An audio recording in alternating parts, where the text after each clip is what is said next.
Bienvenue sur Oli et Thanato, le podcast inspirant qui parle de la mort et des deuils pour les vivants. Mais en réalité, ça veut dire quoi ? Dans mon approche, tout changement est considéré comme un deuil. Qu'il s'agisse d'un décès, d'une séparation, d'un licenciement, d'un burn-out, d'un accident ou d'une crise de sens, tous les types de deuil sont abordés ici, sans tabou. Mon objectif est de vous transmettre des ressources et des réflexions pour appréhender toute notion de finitude dans nos vies. Partager le micro pour témoigner son vécu, décrypter un sujet d'actualité sous l'angle du deuil ou éclairer nos connaissances sur ces sujets, on peut vraiment dire que je parle de la mort et des deuils à toutes les sauces. Alors, qu'avons-nous au menu cette semaine ? Bonjour à tous et à toutes, bonjour Warren. Salut Charlène. Je suis très contente de pouvoir partager cet épisode avec toi sur la période de Noël. On va voir, c'est un lien, je sors rarement mes épisodes au hasard quand même. Avant de rentrer dans le vif du sujet, est-ce que tu veux bien te présenter et nous parler déjà un petit peu de Sit in Peace ? Déjà, merci de m'accueillir Charlène. J'écoute ton podcast depuis quelques temps maintenant et donc je suis ravi d'être un protagoniste maintenant du deuil. Donc merci de l'invitation. Donc je m'appelle Warren, j'ai 33 ans, je vis dans les Yvelines et j'ai fondé une entreprise française qui s'appelle Sit in Peace, qui est née en 2024, avec une conviction assez simple, c'est que la mémoire peut faire partie de notre quotidien, dans des gestes, dans des balades, dans des cafés, dans des rencontres. Et donc, on développe un concept que j'ai découvert dans les pays anglo-saxons, qui est une tradition ancrée déjà depuis un paquet d'années, qui est le concept de bancs de mémoire. C'est des bancs sur lesquels on installe des plaques commémoratives pour rendre hommage, célébrer un patrimoine, etc. On aura le temps d'en discuter. Avec une mission assez claire qui est de faire de la mémoire une expérience qui est accessible, qui est vivante et qui est partagée. Voilà. Donc on les conçoit en France, on les produit en France, puis on les livre dans des lieux privés ou dans des lieux publics. C'est déjà une belle présentation. On va pouvoir revenir sur différents points que tu as déjà mentionnés et sur d'autres aussi. Tu le disais, c'est quelque chose que tu as découvert en Nouvelle-Zélande, mais comme très généralement avec mes invités, quand on arrive dans le monde du deuil, dans l'univers du deuil, c'est rarement par hasard. En tout cas, je vais le dire comme ça. Il y a souvent un écho personnel, en tout cas quelque chose qui nous a amené à ça. Est-ce que c'est OK pour toi de nous partager ce qui t'a amené justement à cet univers du deuil sous le prisme des bancs de mémoire ? Bien sûr. Eh bien, c'était en 2019. J'ai eu de la chance dans un sens car j'ai été préservé jusque-là, donc j'avais 28 ans en 2019. J'ai été préservé du deuil et j'ai perdu mon grand-père avec qui j'étais assez proche et donc ça m'a amené à vivre toutes les étapes, obsèques, etc. Déjà, les obsèques, c'était quelque chose qui était très très loin de lui, de nos pratiques. Donc c'est un monde inconnu et c'est un peu le dernier au revoir. Et en fait, il n'y a rien qui nous ressemble ou qui le ressemble. Donc ça m'a un peu marqué. Donc même au détour juste d'une musique que j'ai mis, tu vois, dans le cimetière, tout le monde disait c'est génial ce que tu as fait, tout ça, alors que ça me semblait pas, tu vois, incroyable. Mais en tout cas, c'était au moins un petit bout de lui. Et en fait, je me suis pas attaqué tout de suite aux obsèques, mais plutôt à la manière dont on pouvait se souvenir de lui. Donc, tu sais, quand on est en famille, on perd quelqu'un, on crée des groupes WhatsApp, on dit qu'on va se voir, on dit qu'on va faire des cousinades, ça va être génial, que c'est important la famille. Ça l'est, mais en réalité, au bout de 2-3 semaines, chacun repart dans ses vies respectives et le deuil, ou en tout cas le souvenir, se cultive de manière intime, ce qui est une chose. Elle peut totalement l'être, mais en soi, elle n'est pas. La mémoire n'est pas vivante, et si on le garde pour nous, la mémoire est faillible aussi. On va perdre des souvenirs, on va pas le cultiver. Et donc, je me suis dit, mais comment on peut plus parler, plus avoir des petits gestes, tu vois, du quotidien. J'ai gardé ça en tête. Moi, faut savoir que j'étais pas du tout dans ce domaine-là. J'étais responsable commercial dans la tech, des startups, IA, formation, tout ça. Et il y a eu un moment dans cet univers-là où je me retrouvais plus, où j'ai connu cet épuisement qu'on entend beaucoup, donc que je vais vulgariser en tant que burn-out, qui m'est tombé dessus. J'y croyais pas vraiment moi à la base. Je suis quelqu'un de très très bosseur, très pragmatique et cartésien. Et effectivement, du jour au lendemain, j'avais du mal à ouvrir mon ordinateur, quoi. Et à ce moment-là, donc j'ai quitté cette expérience-là et je suis parti en voyage. Je me suis marié, j'ai eu cette chance-là, et je suis parti en voyage en Nouvelle-Zélande. Et là, je découvre donc des paysages magnifiques. Initialement, j'allais aussi sur les traces du Seigneur des Anneaux, tu vois, sur les les films, le film location, comme on appelle ça. Et je vois ces espaces-là, c'est-à-dire des bancs dans le domaine public, avec des formes et des matériaux totalement différents, et des plaques qui vont être en hommage à notre maman, à nos grands-parents. T'es face à la mer, tu fais une randonnée et tu découvres un banc au haut de la montagne qui donne une vue incroyable avec cette âme-là, cet hommage. Et, euh, et en fait, ça s'est fait graduellement, mais je me suis convaincu au détour de toutes ces balades que c'était quelque chose que je voulais faire.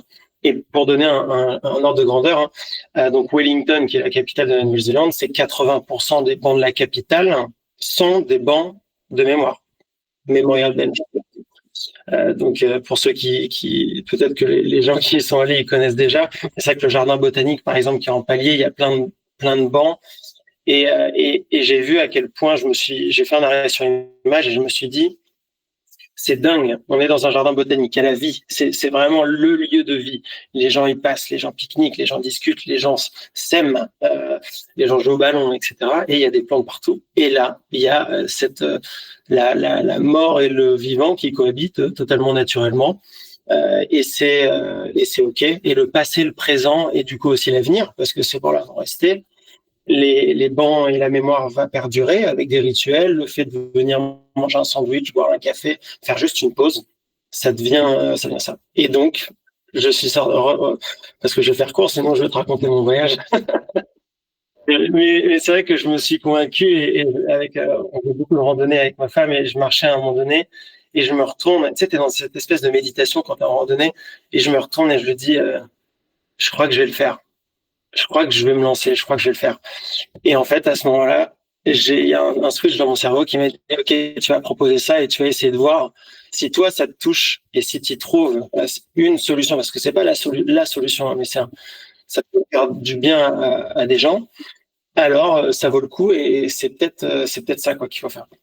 Donc voilà, je suis rentré, j'ai commencé à bûcher et à faire assez scolairement le business plan, etc., etc.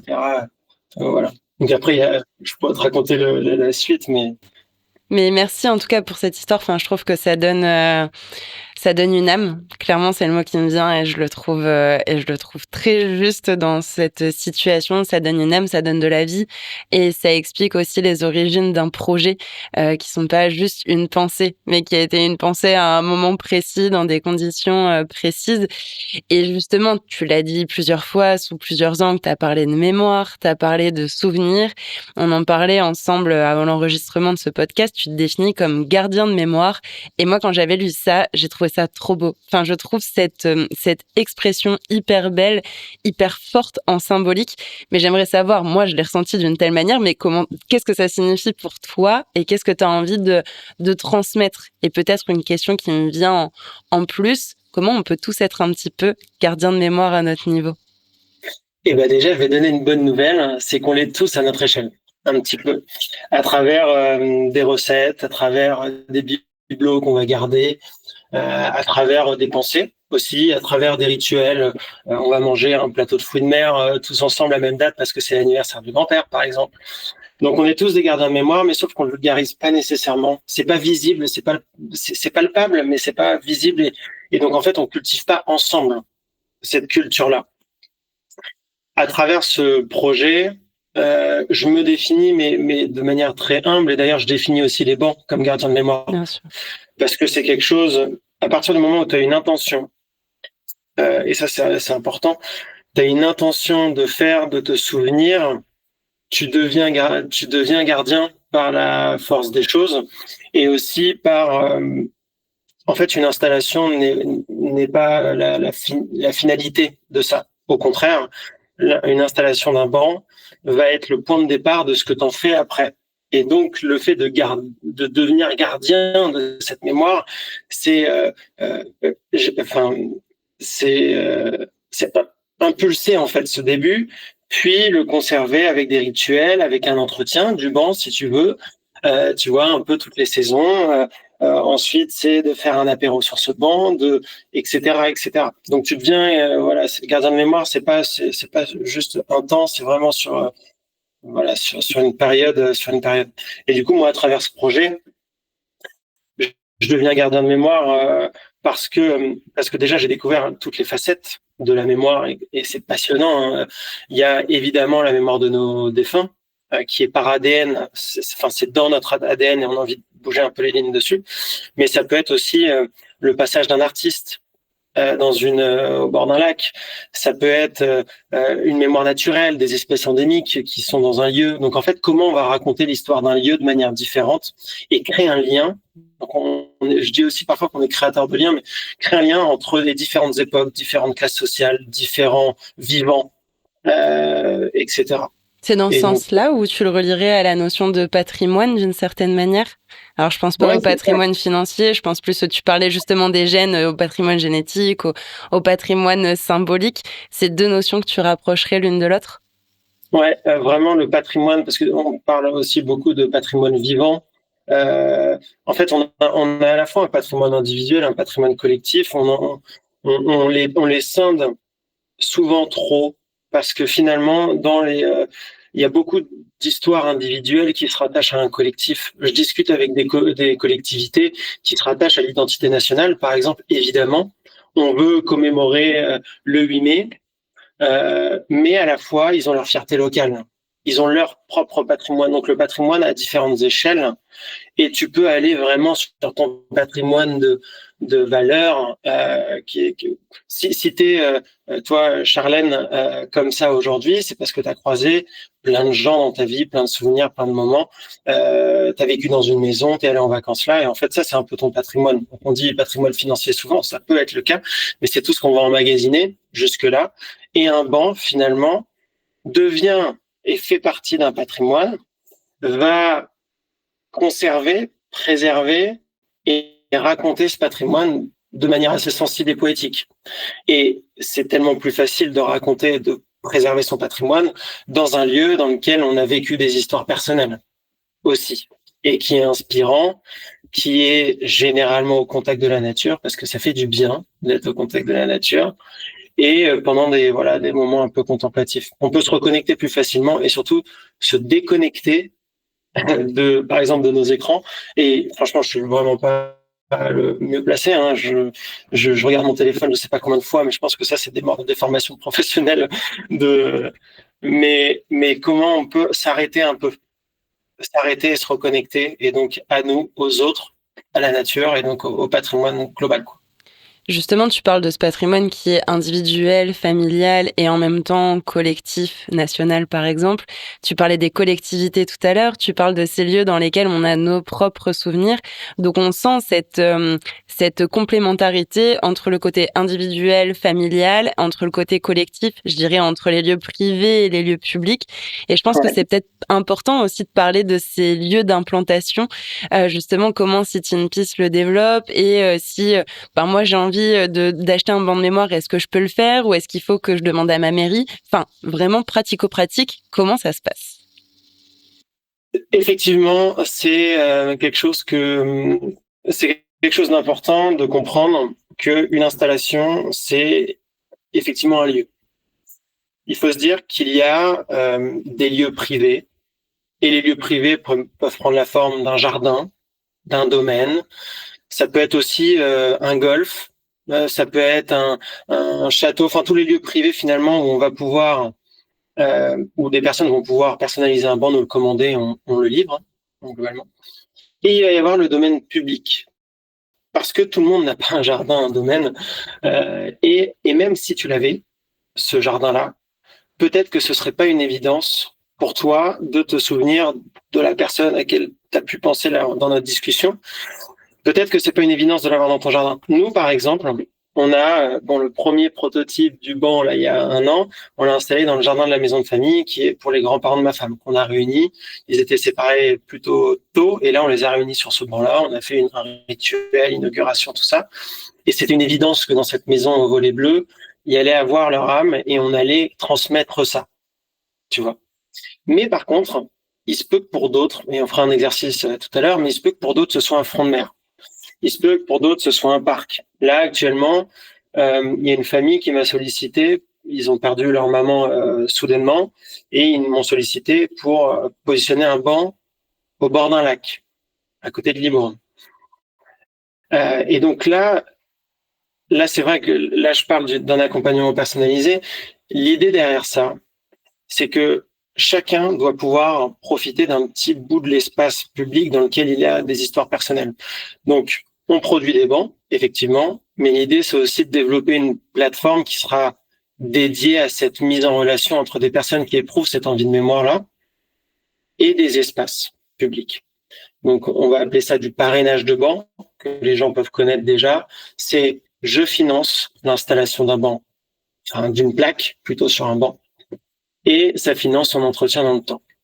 Donc, pendant 10 ans, 15 ans, je peux avoir une plaque et rendre hommage à ma famille, à telle personne, à tel patrimoine. Donc voilà, t'as l'espace privé où on personnalise, on conçoit, on produit un banc, on le reçoit.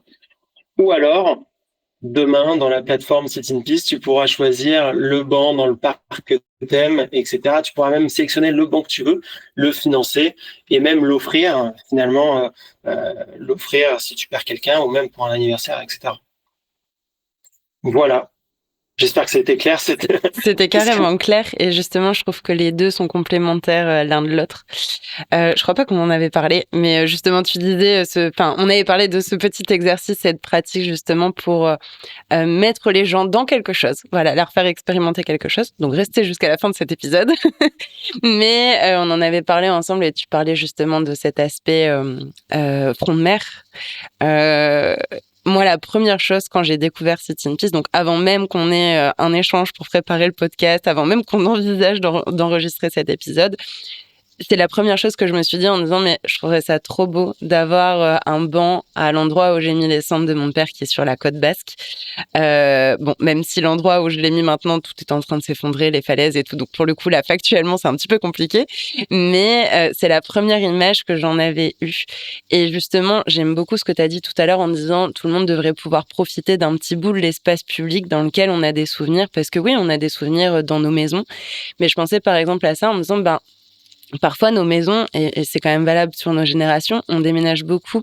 Si j'installe peut-être un banc chez moi et que dans 5-10 ans, je dois déménager, alors je vais certainement emmener le banc avec moi, je vais peut-être pas le laisser, mais malgré tout, il sera peut-être moins associé à un lieu. Alors que quand c'est dans un espace public dans lequel on a partagé des souvenirs, quels qu'ils soient, d'ailleurs, ces souvenirs, je trouve que c'est associé, ça permet de sortir, ça permet d'être à l'extérieur, ça permet de quitter un petit peu les écrans, ça permet de se retrouver. Enfin, tu vois, cet aspect-là me fait beaucoup penser à... Bon, maintenant, c'est un petit peu passé quand cet épisode sera publié, mais à El Dia de los Muertos, où justement, au Mexique, ce jour-là, ils se retrouvent sur les tombes. Il y a cette idée d'aller à l'extérieur, d'aller à la rencontre du défunt, là, au cimetière. Et là, j'ai un peu ce sentiment avec les bancs de mémoire qu'on va à la rencontre de nos défunts, de nos ancêtres, peut-être même de nos lignées familiales, de nos souvenirs, en allant sur ce banc et que c'est un moyen de faire une pause et de ralentir. Et du coup, ça me permet peut-être de faire, à moins que tu veuilles réagir, je te vois noter des trucs en même temps, je me dis, attends, il veut pas perdre le fil de son idée, vas-y. Non, mais c'est super intéressant et comme je disais tout à l'heure, t'as une intention et quand tu y vas, tu te donnes l'occasion de te recueillir. Quand tu vas à la plage, justement, tu vas faire un apéro, tu vas faire une balade, tu vas faire un tour, c'est une occasion, tu vas te balader en forêt, etc. Je pense ça m'a fait penser à une Sophie Charlotte Chapman que j'ai rencontrée et qui a le compte Instagram Vacombi. Donc je lui fais un clin d'œil.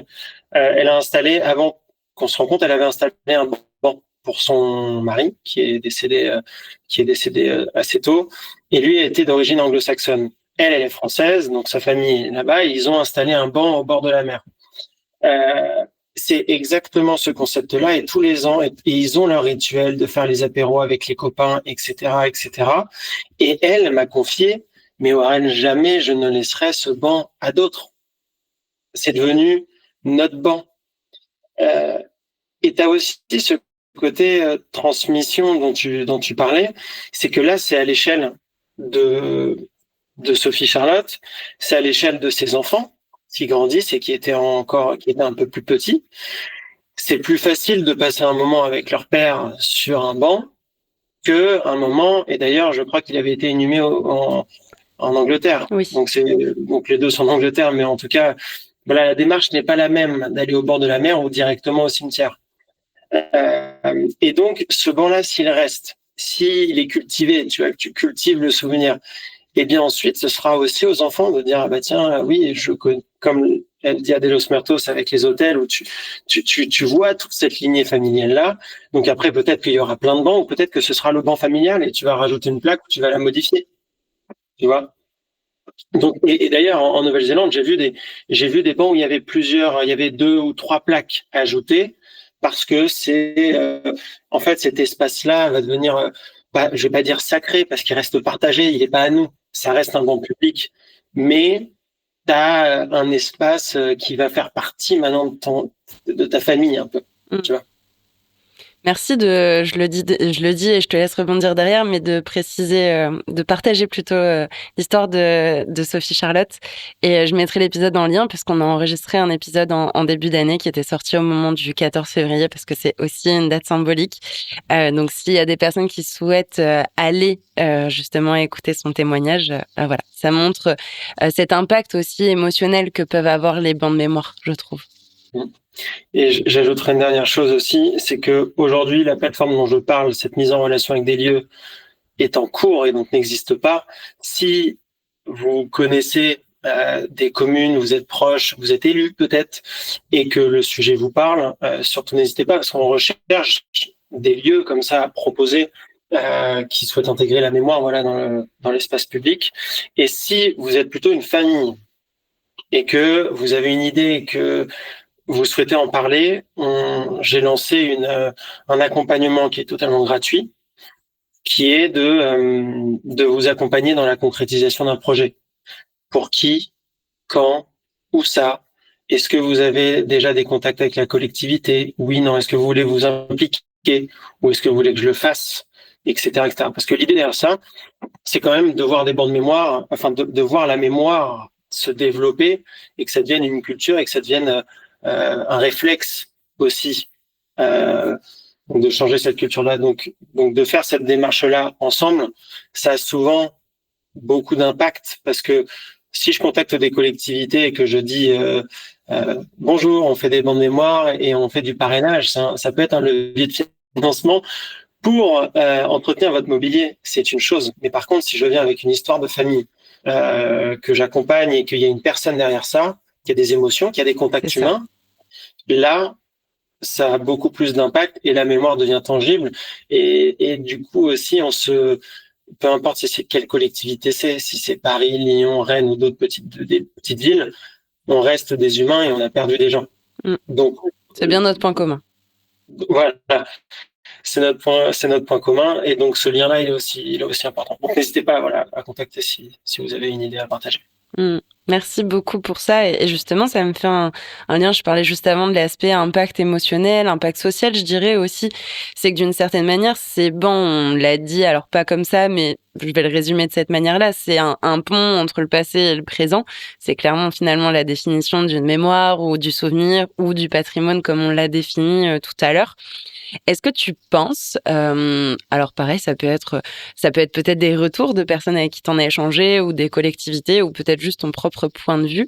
Est-ce que tu penses que ces bancs de mémoire peuvent contribuer à changer notre regard sur la mort, sur le deuil, sur la fin de vie, sur le fait de perdre nos proches, qu'importe le mot qu'on met derrière? J'en suis plus que convaincu.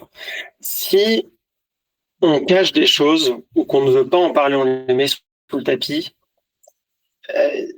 c'est une chose. À partir du moment où on en parle, où c'est visible et surtout dans nos espaces publics. Enfin, si quelqu'un va manger un sandwich tous les jours dans un parc et qui voit différentes plaques à chaque fois, évidemment que ça va le faire se questionner sur lui, sa place aussi peut-être dans ce cycle-là. Je me souviens quand j'avais lancé la société, il y avait j'avais fait un formulaire, un questionnaire. Qu'est-ce que vous en pensez? Donc c'était sur la mort, sur le deuil, sur le souvenir, et ensuite j'introduisais le concept de bonne mémoire. Et il y a une répondante qui m'a dit rien que ton formulaire, Warren, merci, parce que j'en ai discuté avec ma maman qui est en fin de vie, et ça nous a amené à discuter de choses dont on ne parle pas. Donc moi, j'étais très heureux parce que finalement, t'as même pas commencé, tu vois que c'est là. Quand j'étais en Nouvelle-Zélande, tu vois, quand tu t'assois sur un banc, et j'ai des retours comme ça, parce que maintenant les gens m'envoient des bancs en photo. Je suis le Monsieur Banc, donc si vous avez des bancs Monsieur dans Ban. votre téléphone, envoyez-moi et on les publiera parce que c'est aussi une culture de ces lieux-là. Mais tu t'assois sur ce banc-là. Tu as 95% de chances que tu connaisses pas la personne. Enfin, beaucoup plus que ça, je pense. Par contre, cette personne-là a eu une vie. Elle s'est installée ici, ou la famille a pensé assez important de l'installer ici, parce qu'ils ont vécu des souvenirs. Et toi, ça te permet de vivre aussi des souvenirs quand tu t'assois. La phrase, tu sais pas s'il est de la même religion, classe sociale, d'où il vient, quel pays, quelle langue il parle, etc. Quelle langue il parle, le message devrait être écrit dans sa langue. Mais, et tu crées un lien avec cette personne que tu ne reverras jamais, probablement. Enfin, moi, en tout cas, en Nouvelle-Zélande, parce que voilà. Mais peut-être que tu vas même visiter de temps en temps, parce que c'est dans ton parc à côté de chez toi. Et il a une phrase inspirante, une citation qui te touche, tu sais pas pourquoi. Et là, ça crée un lien, tu vois. Là, ça crée un lien avec d'autres personnes et même pas, tu vois, dans ta famille. Je citerai aussi autre chose et un projet qu'on est en train de mener, 2 projets, un avec des EHPAD, l'autre avec, et donc là, ce sera passé, mais aujourd'hui, on est dans la semaine du deuil périnatal. Ce samedi, on va exposer un banc sur le parvis du 15e arrondissement face à un bouquet de roses à l'événement Une fleur, une vie. C'est un regroupement des parents endeuillés et et de toutes les associations, Spama, Agapa, Naître et Vivre, etc., qui seront là pour soutenir les parents. Le deuil périnatal, c'est une chose, c'est pas forcément un tabou parce qu'on commence, on en parle. On ne sait pas comment le gérer, mais on en parle. Et l'idée est d'installer un banc qui n'est pas individuel nécessairement, mais qui est un banc partagé. Quand tu vas avoir un banc partagé dans l'espace public, en mémoire ou en hommage aux tout petits, ça va devenir un lieu de réunion pour ces parents-là, un lieu de partage, un lieu un peu à eux, parce qu'ils ont besoin d'avoir des gens qui ont vécu les mêmes choses. Et c'est aussi un lieu où des personnes comme toi et moi, qui n'ont pas été nécessairement touchées par ce deuil-là, je sais pas, mais, eh bien, on peut aussi s'asseoir et on peut aussi être sensibilisé à ça et toucher ça. Idem en EHPAD. En EHPAD, on n'en parle pas du deuil. Le projet, c'est de se dire, et si on installait juste un seul banc pour matérialiser le souvenir en EHPAD?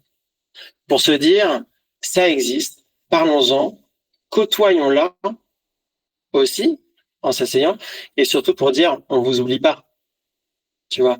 Donc, que ce soit pour les résidents, les soignants et les familles, de montrer que, voilà, t'as un objet, un espace qui est créé dédié à ça.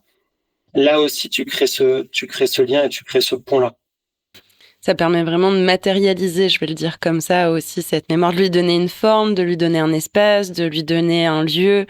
Ça permet de créer du lien, tu l'as dit, de raconter des histoires, et je pense de manière différente, mais aussi complémentaire, que tu dois peut-être connaître. Je pensais à Delphine avec Histoire de vie. Tu disais tout à l'heure, je suis Monsieur Ban. On l'appelle souvent Madame QR Code. Et pareil, j'avais enregistré un épisode avec elle, et il y a cette idée justement de parler de la mémoire, de raconter des histoires. Là, en allant flasher un QR code. Donc après, ça parle aux gens, ça parle pas aux gens, qu'importe, mais c'est pour dire que je trouve que ce sont des initiatives qui peuvent être complémentaires les unes des autres, qui vont toucher certaines personnes et en toucher moins, toucher d'autres moins. C'était pas très français, ça, mais bon, qu'importe.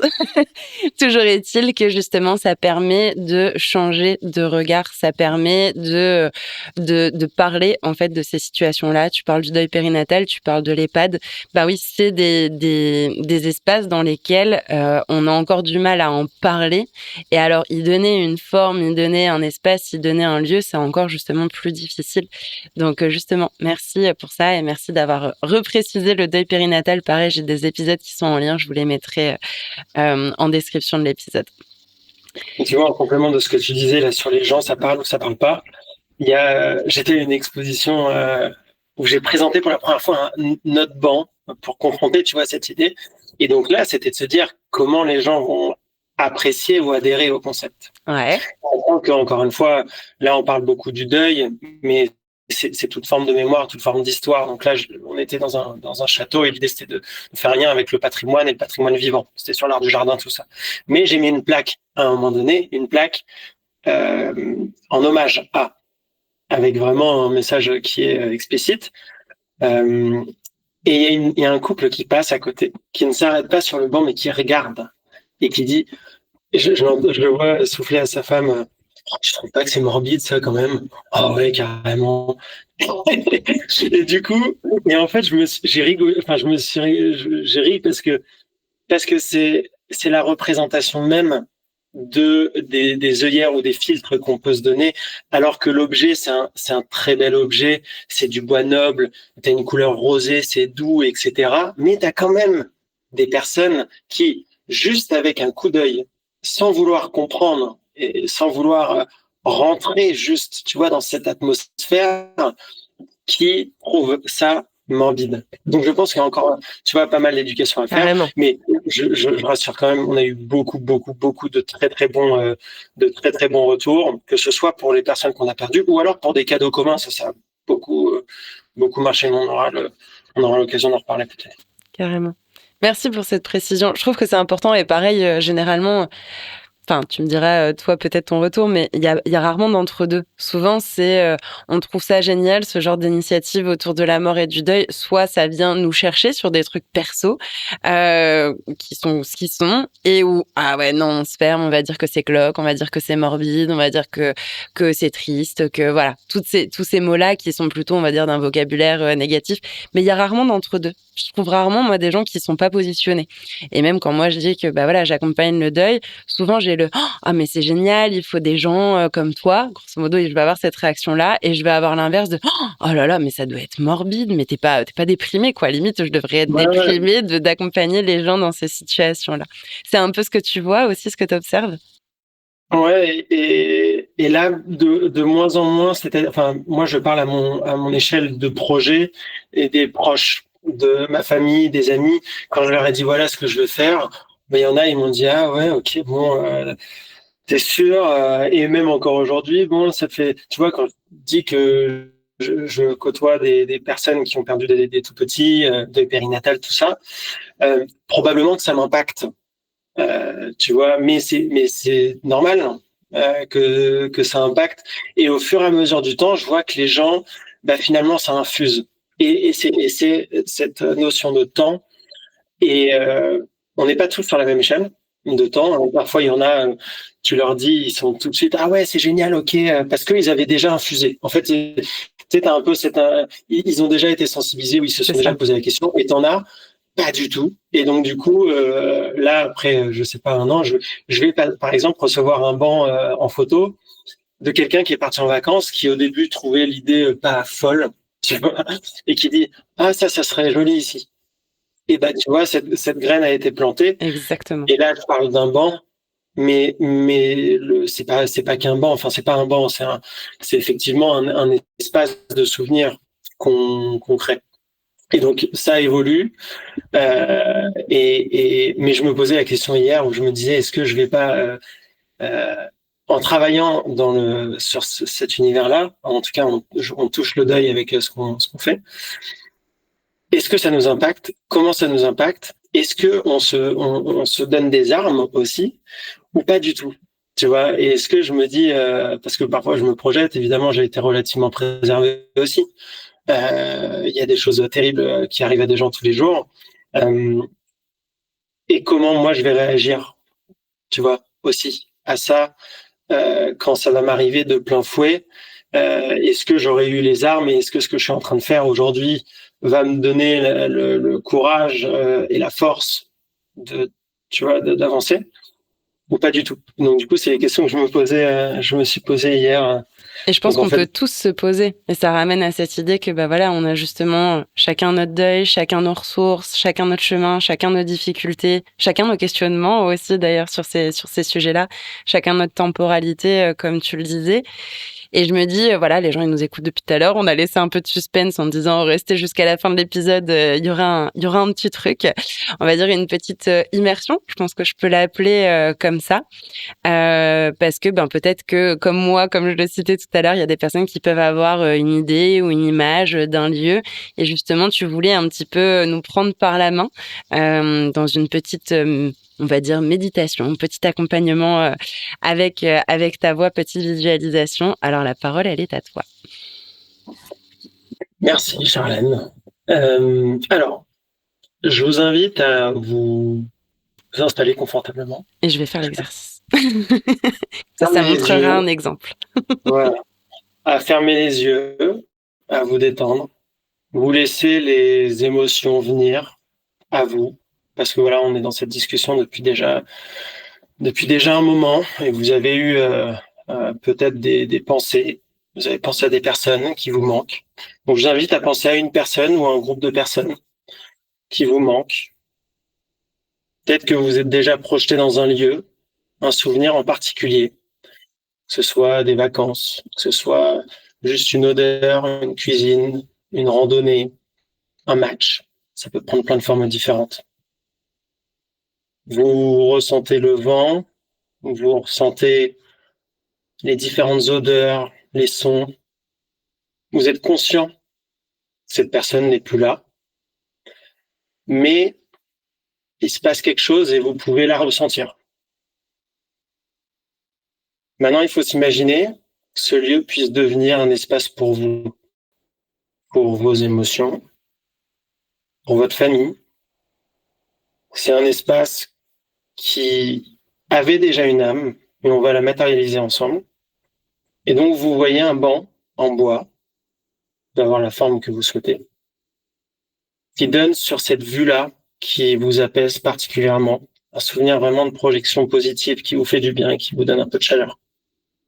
Vous pouvez le toucher, ce banc, vous pouvez le sentir, c'est doux, ça a une couleur légèrement rosée. Et il y a cette plaque qui est en bronze et qui est aussi très légère au toucher, qui est élégante avec une phrase ou deux, avec un hommage. Et peut-être que vous voyez déjà ce qu'il y a écrit. C'est pas une obligation, mais vous avez déjà une petite idée de ce que vous souhaiteriez inscrire. Donc là, vous vous asseyez un instant, peut-être une heure, moins que ça, ou peut-être beaucoup plus.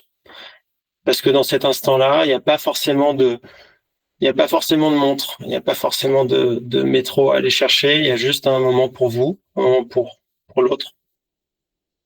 Ce geste dit simplement, je suis là, je ne t'oublie pas, tu fais partie de ma vie, et j'en suis totalement reconnaissant.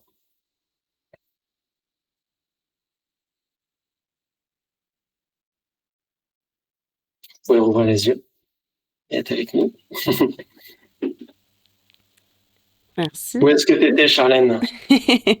Du coup, j'ai pas pris l'exemple de mon père parce que je l'ai partagé un petit peu tout à l'heure. J'ai ma grand-mère qui est décédée il y a 2 ans et demi quasiment, au mois de juillet 2023, pardon. Et en fait, c'était marrant parce que c'est un endroit où on n'a pas été énormément, mais où j'allais quand j'étais petite avec mon grand-père et ma grand-mère, qui était une espèce de mare au canard où on allait donner, même si c'est pas bien, oui, je sais, mais bon, j'ai 31 ans, donc c'était il y a plus de 25 ans, on allait donner du pain au canard, même si c'est pas bon. Et Et c'était un endroit que j'aimais beaucoup, qui était derrière un cinéma. C'est pas forcément un endroit hyper joli, mais c'est un endroit dans lequel, enfin voilà, qui me ramène énormément à cet enfant intérieur. Et du coup, voilà, j'étais dans cet endroit-là avec ma grand-mère en pensée. Et, euh, et cette phrase qui disait justement quand tu parlais de la plaque, merci de m'avoir offert un cocon de douceur, parce que voilà, ma grand-mère était hyper maternante, qu'elle aimait énormément prendre soin, d'ailleurs pas que de moi, hein, mais de ses enfants, de ses petits-enfants. On était trois, enfin on est trois, donc on n'est pas très nombreux dans ma famille. Et du coup, elle avait vraiment une présence et une disponibilité qui était vraiment là, qui était vraiment présente. Elle adorait faire des petits plats, elle adorait, tu vois, c'était le genre que quand je mangeais des raisins quand j'étais petite, elle les coupait, elle m'enlevait les graines, elle me tartinait mes tartines, enfin voilà. Et en fait, ça m'a ramené à certes à plein de petits moments et qui ont en plus de ça stimulé tous les sens, que ce soit visuel, que ce soit auditif, que ce soit gustatif. Tu vois, je te parle des raisins par exemple, ou que ce soit même en termes d'odorat avec l'odeur de certains gâteaux qu'elle pouvait faire. Et, euh, et du coup, voilà, merci pour ce moment. Je serais curieuse d'avoir les partages aussi des personnes. Donc, si ça vous dit de nous les partager, n'hésitez pas à m'envoyer un petit mail ou à contacter Warren ou même sur les réseaux. Voilà, on sera ravis de voir où est-ce que cette petite immersion vous a amené. Tu voulais rebondir? Tu as dit un mot qu'on n'a pas évoqué et qui est pour moi pilier. C'est la présence. C'est euh, c'est que c'est quelque chose qui va au-delà, sans forcément rentrer dans de la spiritualité, mais juste un ressenti un ressenti, tu vois, au niveau de l'énergie et de se dire qu'à travers la pensée, les choses continuent de vivre, évidemment, et qu'il y a encore cette possibilité de créer un lien entre cette pensée-là et notre monde physique, quoi. Donc, à travers un banc ou un arbre ou des fleurs ou autre chose, mais on peut encore le faire. Et tu as aussi dit, t'as dit une phrase. Souvent, ce que je conseille lorsqu'on va écrire, on va accompagner les personnes sur l'écriture de la plaque, parce que ça peut être, tu verrais des messages dans les pays anglophones, mais c'est à mourir de rire parfois, sans mauvais jeu de mots. Mais c'est très très drôle. Et donc en fait, tu te dis, souvent les gens ils disent ah mais comment résumer une vie ou comment. En fait, c'est pas du tout l'idée de résumer une vie et d'écrire tout ce qu'on peut et de mettre tout ce qu'on voudrait lui dire, parce que c'est pas l'objectif. Mais juste une phrase qui va symboliser tous ces souvenirs-là, tu vois. Euh, euh, Ça peut être une phrase de chanson, un poème, une formule familiale, une manière d'inviter à table. Je sais pas, ça peut être, tu vois, c'est juste quelque chose qui ressemble, tu vois. Et dans cette démocratisation aussi de la mémoire, parce que j'entends beaucoup, ah la mémoire ça devrait pas être, c'est sacré, tout ça. Ben oui, c'est important, mais c'est pas parce qu'on le démocratise qu'on en perd la valeur.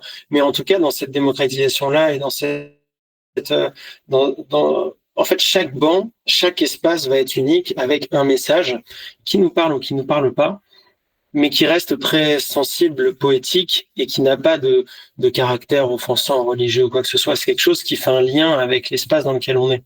Donc, là, je m'adresse peut-être aussi aux collectivités ou autres, intégrer la mémoire n'a rien euh, de péjoratif ou de grandes instances ou de la mémoire peut être juste un sentiment et tout le monde peut se reconnecter à un sentiment. Carrément. Voilà. Merci pour ces précisions. Et comme on l'a dit, on est en période Enfin, cet épisode sort à la période de Noël parce que, en fait, on parlait de mémoire, que, en tout cas, dans mon esprit, je mets pas l'aspect religieux de Noël, mais plutôt le moment, la présence qu'on va avoir les uns pour les autres. Et que si moi j'aime Noël, c'est surtout et avant tout pour être avec mes proches, pour se faire des cadeaux aussi. Ça, ça fait généralement, c'est généralement, en tout cas, l'un des moments de l'année où on se fait des cadeaux. Et justement, tu l'as dit tout à l'heure, on peut s'offrir un banc de mémoire. Je vais dire, une collectivité peut offrir des bancs de mémoire, je vais le dire comme ça aussi.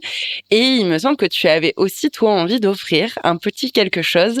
Alors, est-ce que tu veux bien nous dire ce que c'est? Donc, comme on le disait, il y a les installations dans le domaine privé, il y a les installations dans le domaine public. Dans le domaine privé, ce qu'on a le plus souvent, c'est, en fait, on peut s'offrir déjà, on peut s'offrir un banc.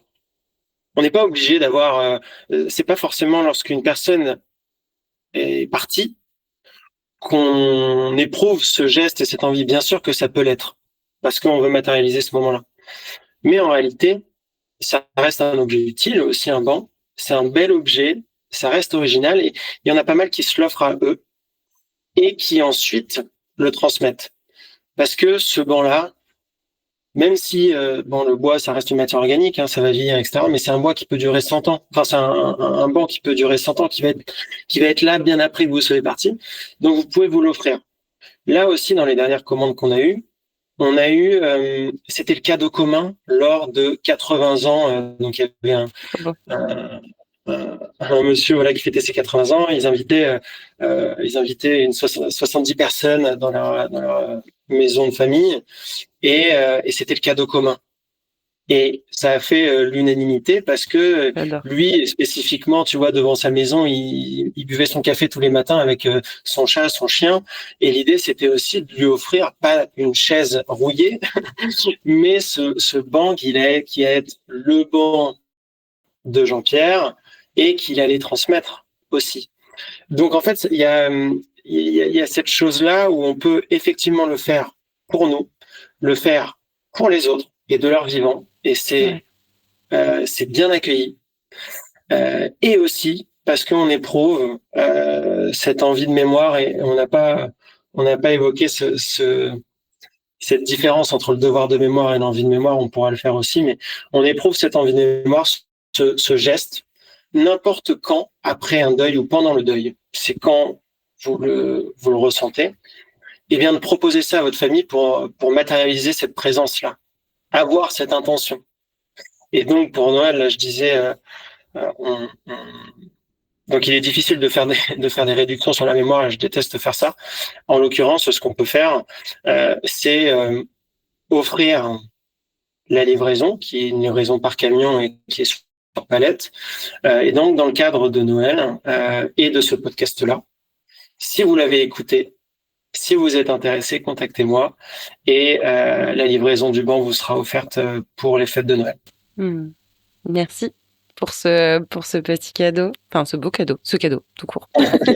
Et justement, j'aime beaucoup ce que tu as dit en même temps pour conclure, c'est que tu disais depuis tout à l'heure, on en parle plutôt sur des personnes qui sont décédées, où on veut continuer à faire vivre cette mémoire à travers l'objet du banc, entre autres. Mais cette mémoire, elle est tout le temps vivante en fait. Et on a déjà cette notion de mémoire et de souvenir quand on est encore vivant. Et justement, je trouvais ça très intéressant de partager ce prisme-là avec l'histoire de Jean-Pierre et le bon Jean-Pierre. Je trouve ça vraiment très très beau. Ça montre encore une fois, je trouve, que la vie et la mort sont liées et que on passe pas d'un coup à la mémoire. On a déjà une mémoire. Enfin, ce qui s'est passé ce matin, hier, ou il y a 10 jours, ou il y a 10, 20 ou 30 ans, ça fait déjà partie de notre mémoire. Donc, merci de l'avoir ramené à ça. Ça ramène aussi la vie et du vivant. Donc, ce sera moi ma phrase de conclusion. Est-ce qu'il y a quelque chose que tu veux rajouter et sur lequel tu souhaites conclure ? Dans notre mission, c'est vrai que je l'ai dit au tout début, mais on veut rendre ça accessible. Aujourd'hui, la mémoire, elle est souvent cantonnée aux grands anniversaires collectifs, les commémorations. Et même aujourd'hui, la mémoire, je vais pas sortir des chiffres, mais elle est plus... on est loin de ces moments de commémoration-là. Donc, on fait souvent, on parle du devoir de mémoire, donc déjà devoir. Charlène, il faut que tu te rappelles. Oui, bien sûr que dans la signification, c'est une nécessité d'ailleurs pour savoir où on va vers l'avenir aussi et pas y retourner. Mais ce qu'on dit beaucoup, c'est l'envie de mémoire et donc cette accessibilité-là. C'est qu'est-ce que vous, à votre échelle, vous souhaitez ancrer, marquer, laisser une trace. Et encore une fois, ça peut prendre plein de formes différentes. C'est possible aujourd'hui. Et pas que sur le banc. Hein. Vous pouvez totalement renseigner sur tous ces objets d'hommage-là. Et si vous voulez suivre ce qu'on fait, on est très actif sur les réseaux, on est très actif sur Instagram. notamment, que ce soit en story ou en publication. Mais l'idée, c'est toujours de faire cette éducation-là autour de la mémoire, autour du banc, autour de l'artisanat français, parce que c'est des bancs qui sont produits en France, et de se dire qu'en fait, là, dans cette aventure-là, en réalité, elle pourrait, c'est pas mon aventure, clairement, c'est l'aventure un peu de tout le monde, et que si on veut collectivement faire que demain la mémoire soit plus cool, la mémoire soit plus accessible, que la mémoire soit dans le parc, dans la forêt, au bord de la mer, en fait, on peut le faire, quoi. Donc, suivez-nous sur Instagram. Et tout ça sera aussi en description, que ce soit votre site, vos réseaux, justement pour pouvoir te contacter, pour pouvoir te poser des questions, pour pouvoir partir sur un projet de banque mémoire ou toute autre chose. Warren, je voulais te remercier infiniment d'avoir partagé le micro à mes côtés, d'avoir partagé cet épisode sur la mémoire, sur les banques de mémoire et sur tous les sujets qu'on a pu aborder. Ça montre encore une fois que, en partant d'un sujet, ça touche énormément de choses et c'est pas que un objet. Et ça, c'est en tout cas moi ma phrase de conclusion parce que c'est réellement important. Et je vais reprendre un mot que tu as dit et qui résonne fortement en moi, c'est cette notion d'intention. Oui, ça peut être que un banc si on le regarde peut-être sous un certain prisme, mais ça peut être beaucoup plus qu'un banc quand on le regarde avec un autre regard, avec une autre intention et une autre perspective. Et c'est ce que tu as décidé de nous apporter, ce que tu as décidé d'apporter aux citoyens et aux citoyennes. Et pour ça, merci. Je me fais la voix des citoyens et citoyennes, à moi toute seule. Merci beaucoup, Charlène. Merci à tous. Et puis, à très, très vite. À très vite. Merci beaucoup, Warren. En parlant de ces sujets, nous leur faisons une place dans nos sociétés. Et c'est ainsi que les tabous peuvent se lever. Je suis vraiment convaincue qu'il est possible de développer notre résilience face à la finitude et au deuil de nos vies. Si vous voulez soutenir mon travail, vous pouvez vous abonner et noter le podcast sur votre plateforme d'écoute. N'hésitez pas aussi à le partager autour de vous et sur vos réseaux. Merci pour votre soutien et sachez que vous pouvez même faire un don. Si vous traversez un deuil et que vous souhaitez être soutenu sur ce chemin, réservez votre séance découverte pour me poser toutes vos questions et connaître ma philosophie d'accompagnement. Mais d'ailleurs, que voulez-vous au menu dans les prochains épisodes ?